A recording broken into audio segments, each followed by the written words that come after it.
about to cough as we start off this thing. Can't hear you. Okay. Back here. All right, I will try to project as much as I can. There are seats closer if you're having problems hearing, and while normally I can get a good projection out to people, I will be working on people one-on-one up here, and I can't guarantee how loud they will be. Okay. So the whole thing with energetic magic is it's a modality I created based on what happened in my life, and so the origin of this was when I was 22 years old. I had rheumatoid arthritis, and it was very, very severe. And I spent a lot of time in bed, in pain. My body was slowly deforming as things started to wear away. And I managed to live a life, and it would go into remission for a while and come back. But eventually I got sick of it, and I said, okay, I got to do something about it. I talked to my dad, and he said there's this thing called combined therapy that's been known to work with a lot of different illnesses. Why don't you go try it? And I'm like, okay, where is it? He goes, it's over in India. And I'm like, okay. So I went over to India, and I figured some guy is going to do this hands-on healing or something like that and cure me. And what happened was this guy talked to me for about 2 weeks going over my whole life. And at the end of the 2 weeks, he just sort of summed up what was going on. And he said, so when you were a little kid, your mom got sick, and you decided you needed to take care of her and be responsible for her. And you're 8 years old and you're making this decision, and then from that you said, well, she's not being able to take care of my brother and my sister, so I need to be responsible for them. And then you just started adding people in, your dad, and then your cousins and your friends, and it wasn't something that you were doing at a conscious level at that point. It was just this unconscious thing that anyone I meet, I need to be responsible for. So the older you got, the more people you met, the more people you became responsible for. And by the time you got to 22, you knew so many people that you couldn't take it. It was a lot of people to be responsible for. So your body came up with the solution. If you're in bed in pain, you don't have to be responsible for anyone. So the arthritis was a solution to a problem I didn't know I had. And so when he told me this, I said, well, if that's what's going on, then from this moment forth, I'm not going to be responsible for anyone but me. And I went to bed that night. I woke up the next morning, no pain, no inflammation, no symptoms of the arthritis whatsoever. So that one belief was creating illness for me. And I found that our beliefs create all our illnesses. Our beliefs create all our struggle. Our beliefs create the scenarios around us that make us happy and not happy. So with energetic magic, I have conversations with you guys, and I've learned to tell when your conscious beliefs match your subconscious beliefs or don't match your subconscious beliefs. And as we talk, I'm going to be telling you, okay, that's reading as true or that's not reading as true. So just like me, where the guy says you're responsible for everyone in your life, I was like, no, I'm not. I don't think I'm responsible. But he's like, it's a subconscious belief. So sometimes I may be talking to you and I'm going to say that's not reading as true, and you may think, no, that's not who I am. And I'm saying, let's just look at it a little deeper and find what the underlying beliefs are. When we get to an underlying belief, I'm going to ask, are you willing to destroy that belief? If you say yes and you mean it, the belief gets destroyed in that instant. And when it does, some people feel an actual physical shift, a physical change. The most common thing I've found is you feel a little lighter and a little happier. But different bodies react in different ways. When my body reacts to energy shifts in the room, I tend to yawn and I tend to cough, which is why I was starting to cough already, because there's a certain energy that comes up when I do these workshops, and when you're in it, a lot of people can just start releasing limiting beliefs just by being here. When I work on any particular person, any thing I'm trying to shift on them, if you're open to it, it will shift for you too. So when they say yes, you can say yes out louder to yourself. The energy is going to move. You don't have to say anything. I had one girl that was in one of my workshops. It was just an intro workshop. We talked, it was only went like 45 minutes, and it was mostly me explaining things, but the energy was there. And she sent me an email the next day, and she said, I've had chronic pain in my left arm for 7 years, and it's gone. I don't know what you did. So anything can happen, so be prepared for that. Be prepared for a lot of things coming up that you may not think are true for you. We may go into areas where you're like, what the hell is he talking about? Because getting into these new areas of more beliefs, more possibilities, a lot of time goes against what you've been taught in your life. So the other thing I may ask is, are you willing to step out of the story? So stories are repeated patterns that happen over and over in our lives. I always meet the wrong person. Every time I try to get ahead, something happens, right? Things like that. So the thing about stories is you get used to them. They become your reality. You just think this is the way the world works. And so it becomes comfortable to stay in that story, and that's why a lot of people stay in it. The other big reason to stay in a story is every time it happens, you get to be right again.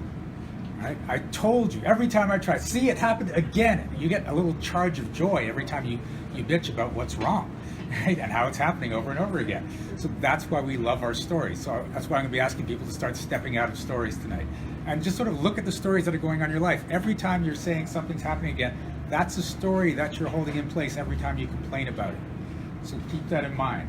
Every time you use a cliche or something, that's actually a belief system that's running in you. Even if you just think you're using a cliche, you're adhering to that belief. So be careful what comes out of your mouth when you're talking. Tonight, that hit someone, holy crap. Okay, so tonight we're talking about happiness, ways of being happy, the reasons we aren't happy. With happiness, the big things I've found is a lot of people are afraid to be happy because happiness has been treated as an illness a lot of the time now.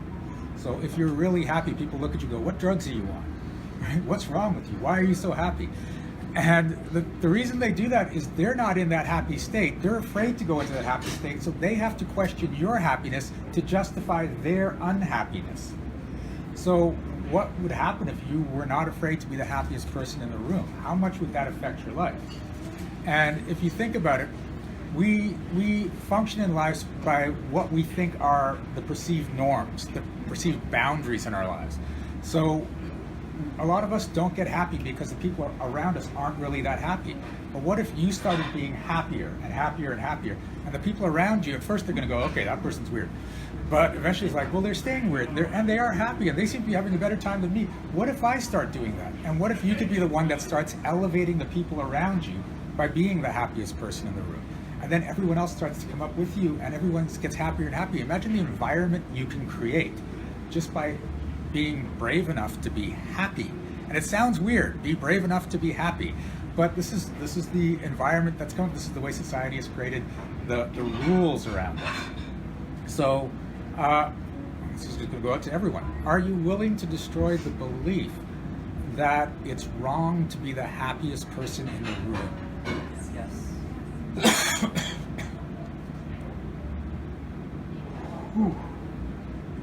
Okay. So before I get someone up here, any questions on what I do or what's going on tonight? Does it make sense to everyone? A little too far out for some people? We'll see. Okay, so does anyone have a happiness issue? Just got one? Okay, come on up. All right, what's going on? Hi, Shiraz. So every once in a while I get these dizzy spells, like right before I came here. Yeah. And I'd love to, happened a long time ago, I joined this spiritual event, and there was a master, so-called, that gave me something called, I'm not going to say what he did, but he touched my head, and then I started having these problems, and I'd love to get rid of these dizzy spells. Okay. So do you believe that dizzy spells came from him touching your head? Yes. Okay. And also my own past karmas or whatever, I'm not too sure. So is he still affecting you to this day? Yes. Do you have to let him affect you to this day? No. That's not coming up as true. Okay, so are you willing to destroy the belief that what he did cannot be undone?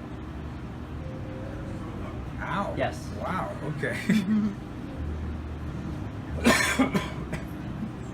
Okay.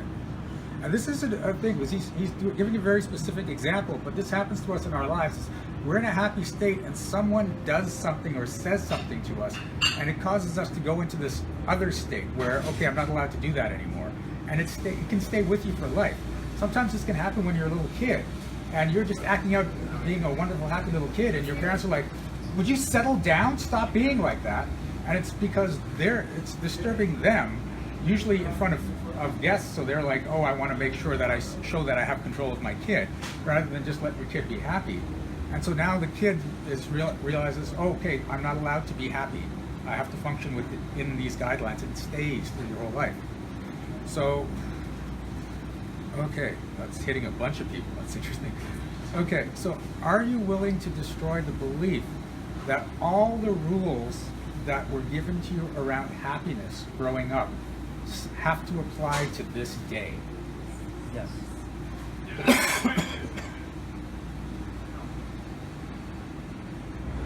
Ooh. Okay. All right. Ooh. Do you have? Oh, so it's still going on with this guru. Because he was a guru and someone you respected, do you have to abide by everything he taught you? No. Okay, that's coming up better now. Okay. So, what do you get out of the dizzy spells? I get to show like the drama of being someone special, Mm-hmm. and I get to prove to other people that I've been through this journey to relate to other people, Okay. and it helps me be able to say, "Oh, I'm sick. I don't have to work now." Okay. Yeah. So, what if you could talk about the journey and without having to go through the dizzy spells, without having to see a lot of people when they go on a journey, they want to show people proof of the journey. They want to show everyone this is how big it was for me or how hard it was for me. And if you're still in the middle of the journey, then you're making your life harder along the way for no reason other than to show everyone how hard you're working and how hard life has it for you. And it's really hard to be happy when you're trying to make your life harder. So, are you willing to destroy the belief that you need to show everyone what you've been through and what you're going through? Yes.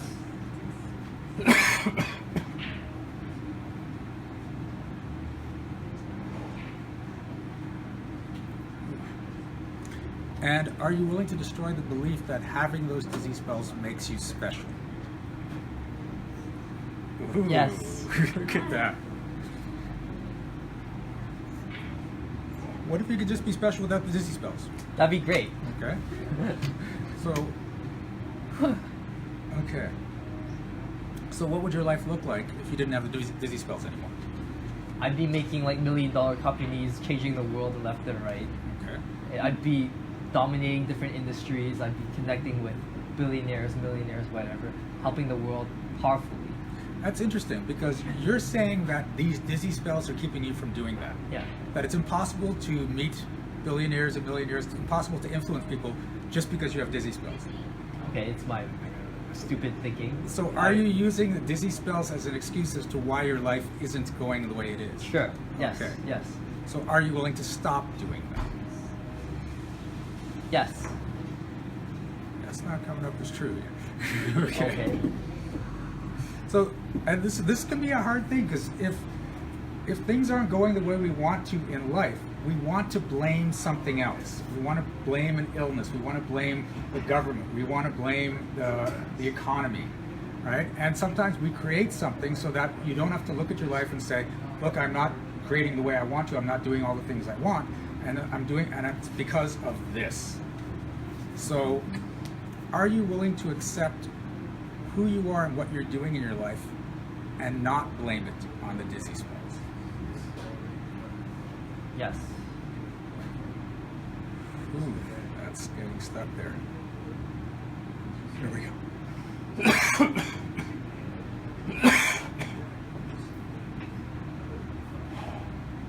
And also notice what's happened here is he's wrapped up a bunch of things into these dizzy spells. So it gives him a feeling of being special, but it also gives him excuses as to why he hasn't gotten as far as he wants to in life. And there's probably a few other things wrapped up in there. And we all do this with certain things. Sometimes we do it with a specific person. And it's like, oh, my husband is always just in my way and he won't let me go. It's like, oh, my kids are such a responsibility that I can't go on and chase my dreams. And all these things are just reasons why you're not stepping up and finding a way. If you really want to do something, if you really want to create something in life, you will find a way if you're open to it. But if you keep saying it's because of this and this isn't you, you're playing the victim. You're in victimhood and you're just allowing yourself to stay small. And that's a hard pill to swallow for a lot of people because they can see the evidence around them. But you have to realize you're creating the evidence as you go. Okay. All right. How are you feeling? I don't know. I feel good. Okay. I feel a little. Dizzy. No, not dizzy. I feel like it's almost like the reflection of the light Yes. remind me of a bit of that dizziness, Mhm. but it's not affecting me as it would have Okay. previously. Because there's a bunch of energy swirling here because we're going against everything you've taught yourself as far as those things go. So that may take a while to shift. Okay. Okay, cool. Thank you so much. Welcome. Okay, all right. Bye, Facebook. Hey, this is Shiraz. Thanks for watching this video. If you liked it, please remember to like and subscribe to our channel. And you can check out upcoming events at www.energeticmagic.com. And remember, be well, be aware, and be magical.